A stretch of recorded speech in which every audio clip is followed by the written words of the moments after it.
Selamat malam Pak Spitz dan juga Pak Didi.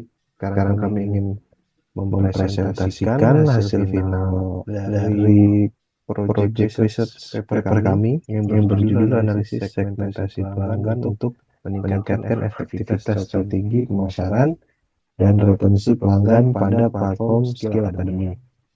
Yang dimana kami di sini adalah kelompok 7 yang eh, terdiri dari saya sendiri, Garvin Musa Starmiarjo, teman saya Rafif Satria Azra Putra, dan Muhammad Irfan HS. Kami masuk kepada section pendahuluan.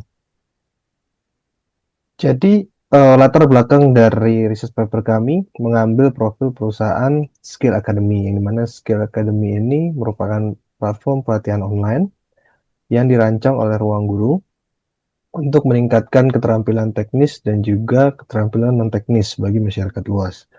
Dengan menggunakan sistem belajar yang fleksibel, pengguna dapat mengakses materi pelatihan kapan saja dan di mana saja tanpa batasan waktu dan tempat. Kemudian kita masuk kepada tantangan utama dari uh, ruang guru itu sendiri, dari Skill Academy ruang guru itu sendiri. Yang pertama ada fluktuasi transaksi, penjualan tidak stabil, perlu promosi yang konsisten dan berbasis data.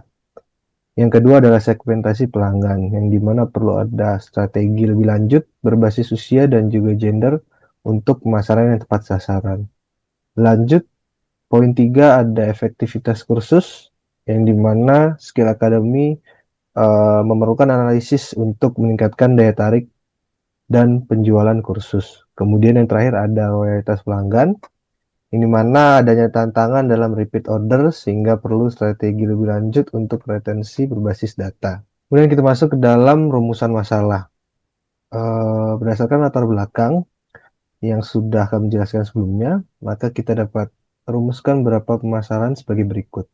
Yang pertama, tren penjualan Skill Academy perlu diprediksi secara akurat agar strategi promosi dapat diterapkan dan dioptimalkan agar tepat sasaran. Kemudian, poin nomor 2, karakteristik pelanggan berdasarkan usia dan jenis kelamin perlu dianalisis.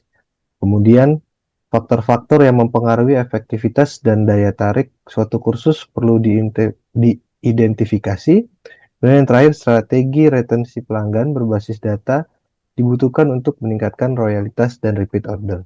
Kemudian dari tujuannya itu sendiri, yang pertama adalah memprediksi tren penjualan Skill Academy menggunakan predictive analytics untuk mengidentifikasi pola musiman dan tren transaksi.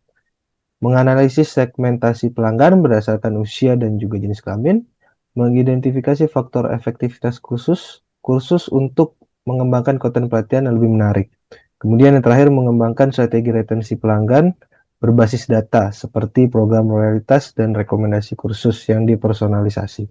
Kemudian kita masuk ke dalam studi literatur yang akan dibawakan oleh teman saya. Silakan, Pak Rofif. Oke, Mas Galvin.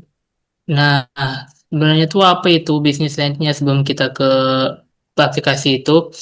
Yang pertama, menurut Nurdin itu bisnis intelijen itu merupakan teknologi dan praktik yang digunakan untuk mengumpulkan, menganalisis dan menyajikan data bisnis. Nah, tujuannya itu adalah mendukung pengambilan keputusan yang lebih baik dan strategi yang dapat membantu sebuah instansi meningkatkan efisiensi dan daya saing. Nah, untuk uh, proses interpretasi kami ini kita akan menggunakan pendekatan script DM atau Post Industry Standard Process for Data Mining. Nah, menurut statement itu sendiri, pendekatan Script DM ini merupakan yang pertama mendorong dasar standar untuk data mining yang terdiri dari 6 tahap. Terus juga digunakan untuk mengubah data menjadi wawasan bisnis dan cocok juga untuk diterapkan di lintas industri. Nah, untuk PL ini tahapannya yaitu ada 6 ya. Yang pertama adalah business understanding, yaitu memahami tujuan bisnis dan permasalahan utama. Yang kedua adalah data understanding, yaitu mengumpulkan dan evaluasi kualitas data yang tersedia. Yang ketiga ada data preparation, yaitu membersihkan dan mengubah data agar siap dianalisis. Yang keempat, modeling, yaitu membangun model prediktif. Terus selanjutnya ada evaluation. Evaluation ini mengukur performa model dan kesesuaian dengan tujuan bisnis. Yang terakhir, deployment, yaitu menerapkan hasil analisis ke dalam proses bisnis nyata. Dharma Sharma, yang pertama adalah pendekatan sistematis, ya, yaitu menyedia metode yang jelas dan struktur untuk menganalisis data. Yang kedua, meningkatkan kemampuan keputusan. Yang ketiga, fleksibel, yaitu contohnya kayak retail, keuangan. Nah, yang terakhir ada kewawasan yang lebih mendalam. Next, metodologi disampaikan oleh Muhammad Irfan. Silakan. Baik, selanjutnya adalah metodologi. Nah, apa saja sih proses yang kita lakukan? Yang pertama adalah data understanding, memahami data yang digunakan dalam analisis, termasuk sumber data, jenis data, dan struktur set data. Yang kedua adalah data cleaning, memperbaiki atau menghapus data yang tidak konsisten, duplikasi, atau memiliki kesalahan agar analisis menjadi lebih akurat.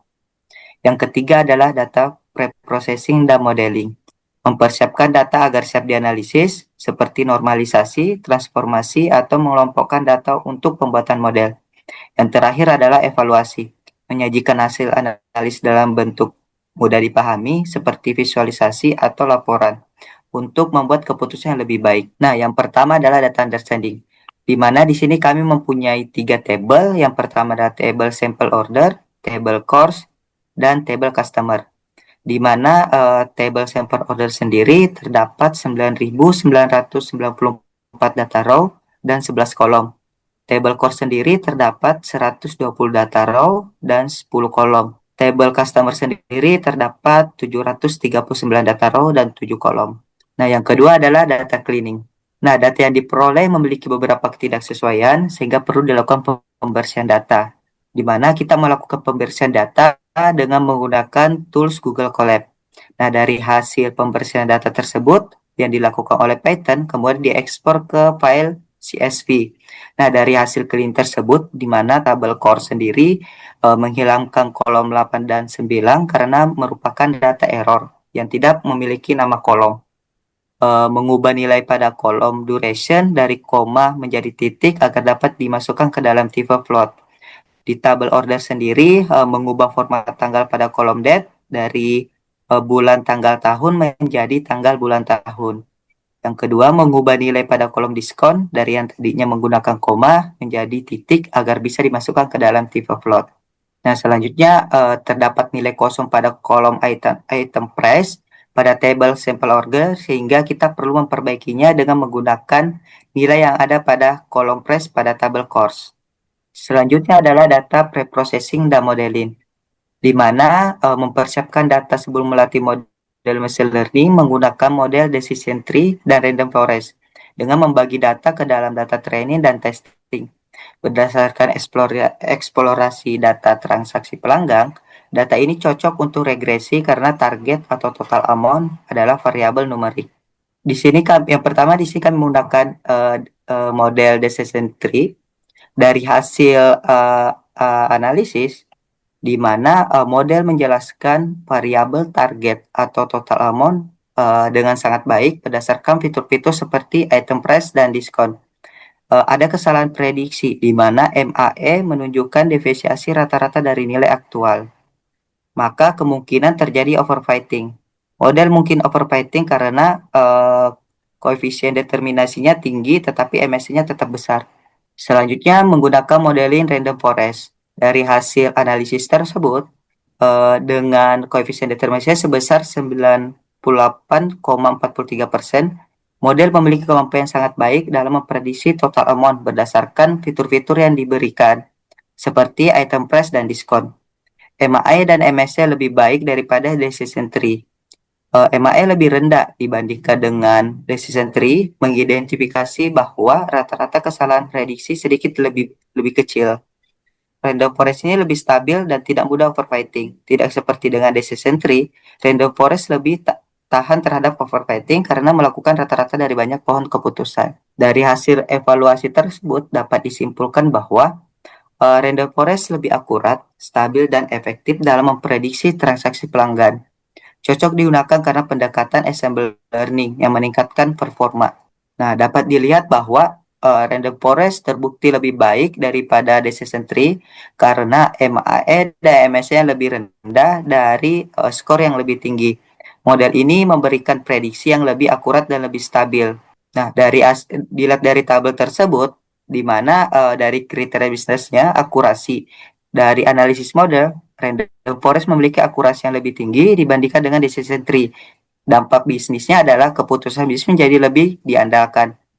Analisis biaya dan manfaat. Model yang lebih akurat mengurangi biaya pemasaran dengan menargetkan pelanggan yang tepat. Nah, dampak bisnisnya adalah meningkatkan efisiensi biaya pemasaran. Nah, kriteria bisnisnya ROI-nya, di mana analisis modelnya memprediksi yang lebih akurat, meningkatkan efektivitas strategi, penetapan harga dan diskon. Dampak bisnisnya, peningkatan pendapatan dari strategi berbasis data. Yang terakhir adalah tingkat pembelajaran dan interpretabilitas model. Analisis model, Random Forest lebih kompleks tetapi lebih akurat. Decision tree lebih mudah diinterpretasikan tetapi kurang akurat. Dampak pada bisnis, jika bisnis dibutuhkan transparansi, decision tree dapat digunakan. Namun jika fokus pada akurasi, Random Forest lebih cocok. Ini akan dilanjutkan oleh Mas Garvin. Silakan. Ya, jadi kita masuk ke konklusi atau kesimpulan ya. Ini mana kesimpulan yang pertama adalah model prediksi terbaik jatuh kepada random forest regressor karena memberikan prediksi nilai transaksi yang paling akurat.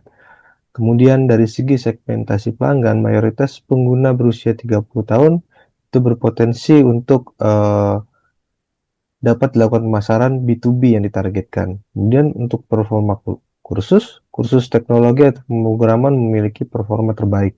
Itu ada bisnis atau pemasaran, dari segi bisnis atau pemasaran perlu dievaluasi kembali. Kemudian untuk peluang geografis, kota-kota tertentu memberikan kontribusi yang tinggi terhadap pendapatan, sehingga ini berpotensi untuk adanya kampanye yang dilokalkan. Kemudian strategi retensi. Gunakan riwayat pelanggan untuk penawaran yang dipersonalisasi, kemudian program royalitas, dan pembelian berulang.